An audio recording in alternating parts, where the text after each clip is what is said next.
Good morning, Mike and Arlen, our Philippine journey. Thank you so much for dropping in. Thank you for subscribing. Thank you for viewing. We really appreciate our subscribers and viewers, that's for sure. Cheaper to keeper or a transactional relationship? This is different than many of the videos you've seen in the past that others have done covering this subject. So let's talk about it. Why'd you have to go? I guess this world's too slow for you. I think there's beauty in the gray, the cold, but you just want the gold. And there's no way I can beat it, cause I got no chance, no chance when it comes to her. She got the glitter and the fame, and I just wasn't enough. Okay.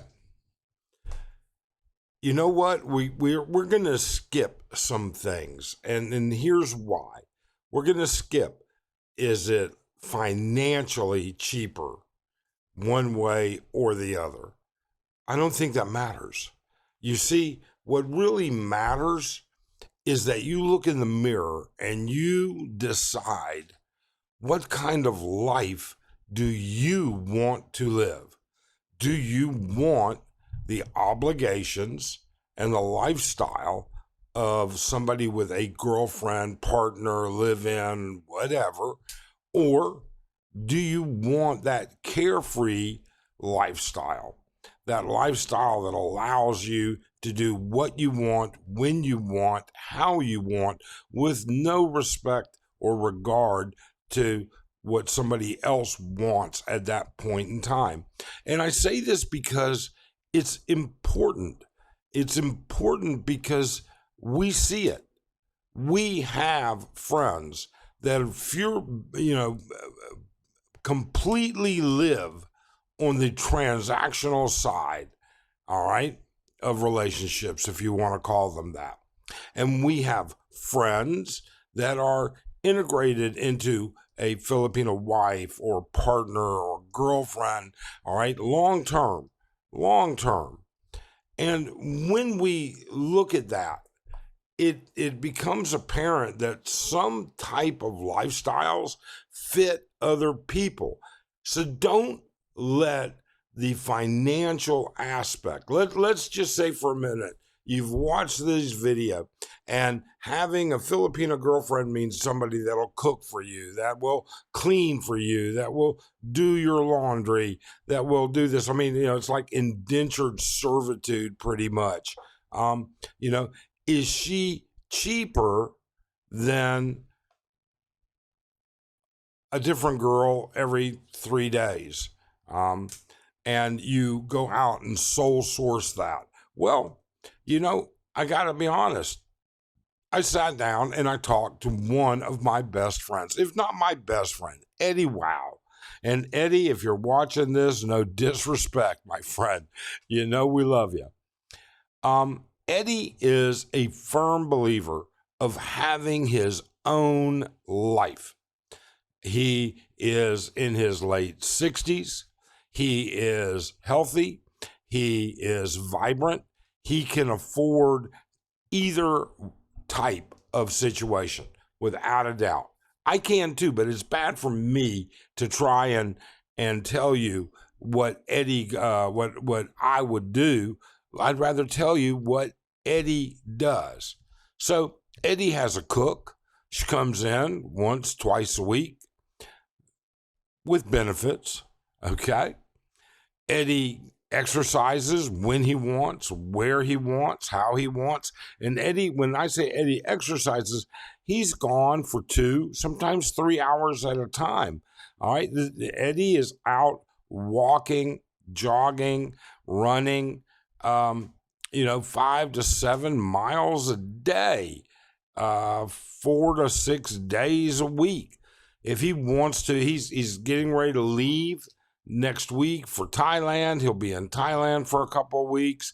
Then he'll be in Vietnam for a couple of weeks. He has nothing holding him back. And we're not talking about bar girls, okay? Eddie to the best of my knowledge, in the years that I've known him, okay, he's never bar-fined a single girl. Has he gotten a couple phone numbers? Sure. Okay. But it's not a bar fine. Eddie financially could go either way, but it's not that big an expense.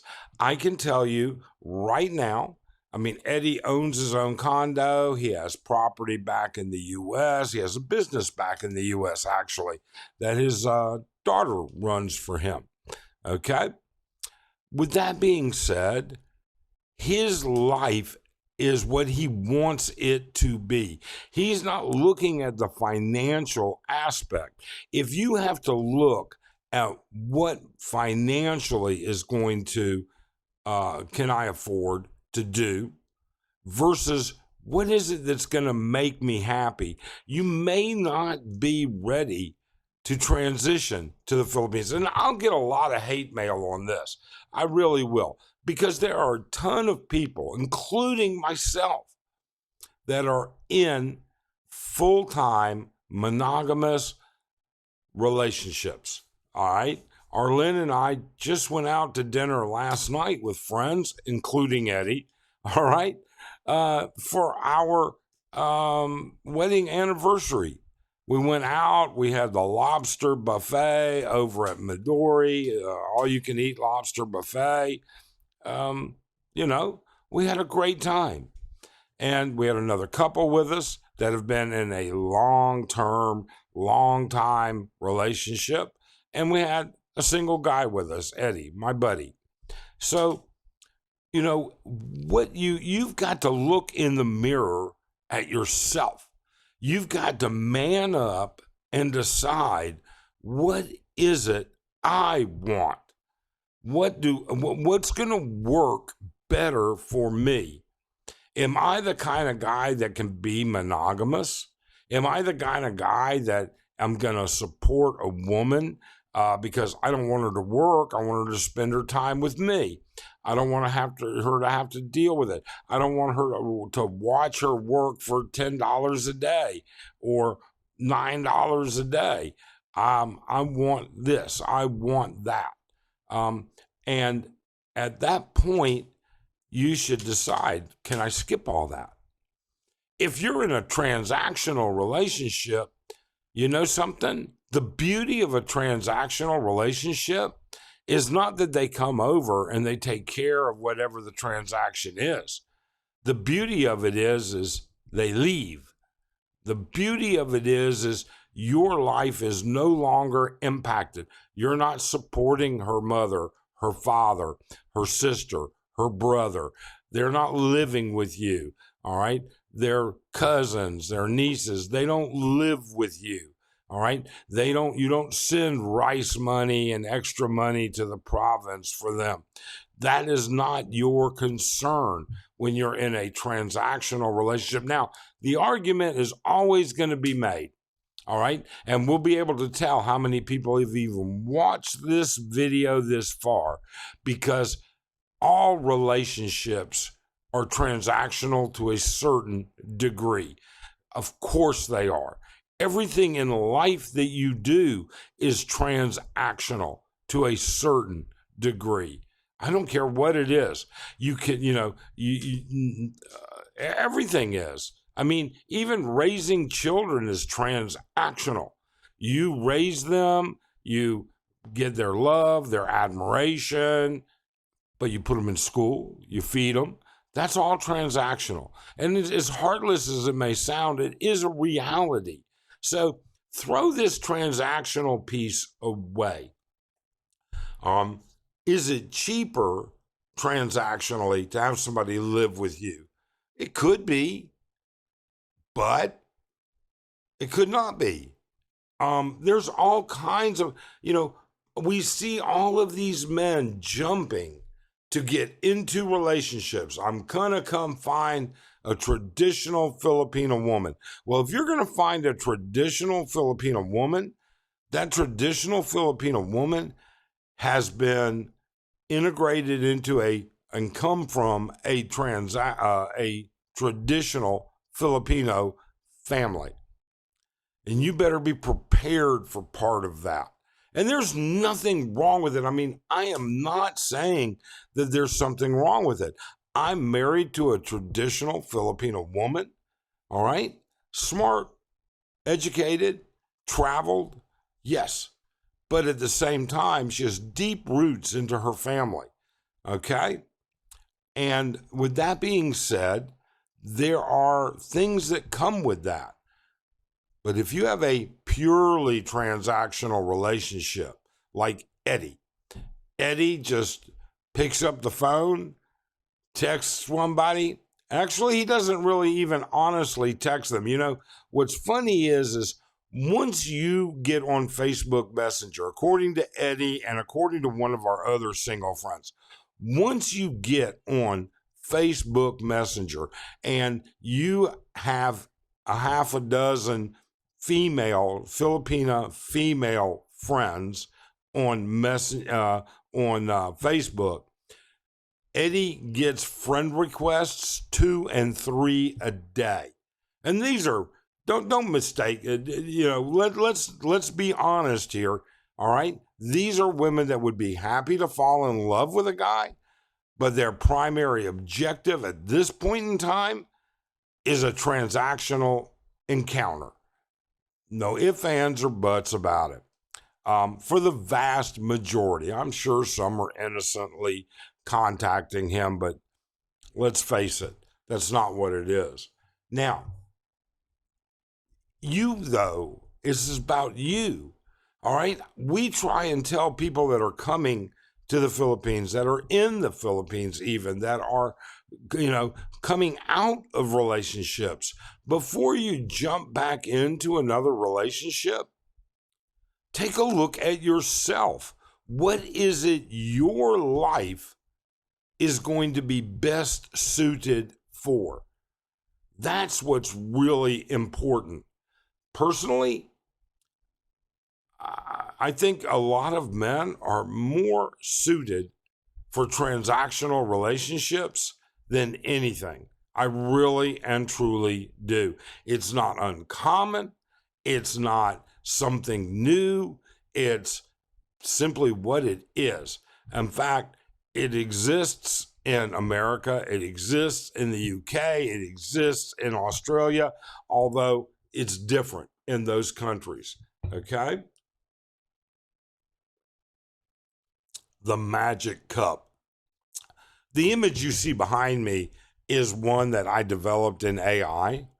And it's actually, what's really behind me is a green screen, a green background. And so I've got the green screen turned on. My video feed is overlaid on the thing, and this cup is green. So you're seeing right through it, but I can assure you it's full of water.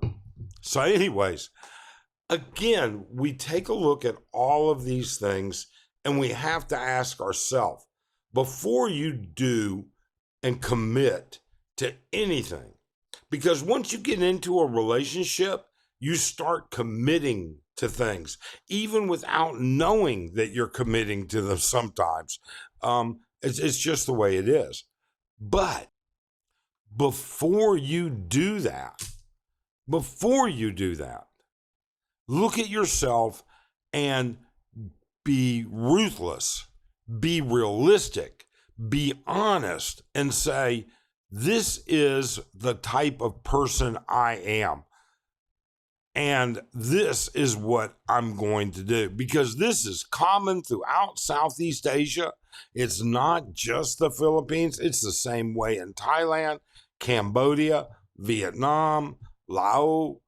It's all the same in Southeast Asia. Don't think otherwise. You may be far better off in a transactional relationship. You just ring the bell. That's simply what you're doing. Ring the bell, and she comes over. And in Eddie's instance, he rings the bell several times a week, different places. All right? So he never gets bored. He's never bored. Now, sometimes, as Eddie will point out, the interaction may not quite be what he expected, but sometimes it's a home run. I mean, that's kind of the way it is in those things, I think. I can remember back when I dated, it was either a home run or, it was just like hitting a foul ball.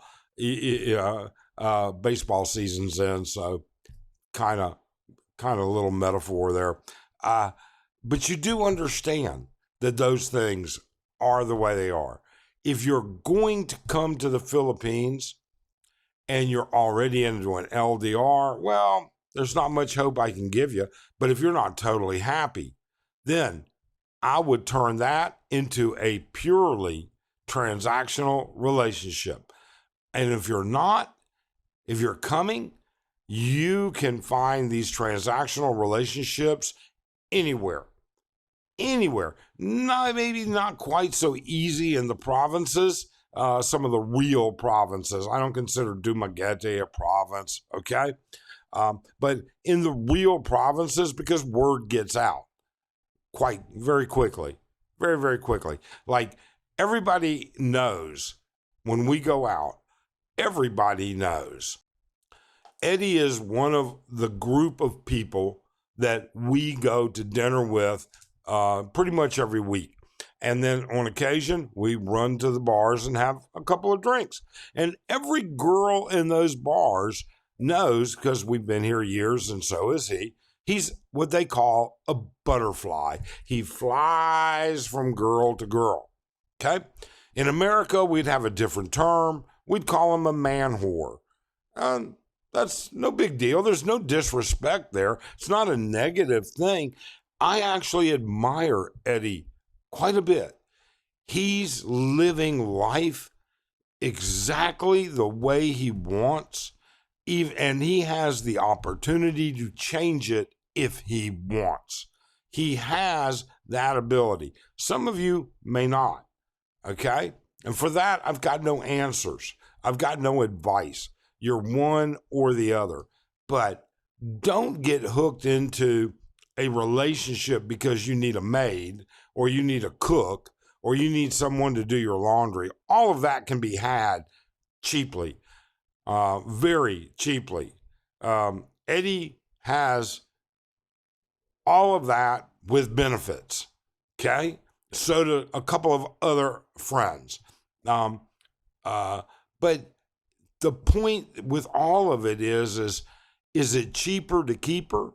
Could be, might be.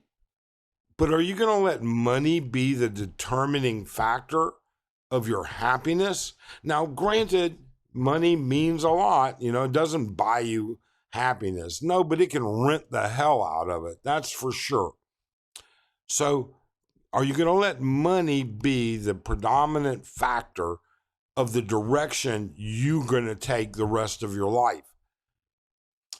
I would say you shouldn't, or you should certainly consider your options. Take a hard look in the mirror. Ask yourself, am I really wanting to be in another relationship? And it's going to cost me no matter what.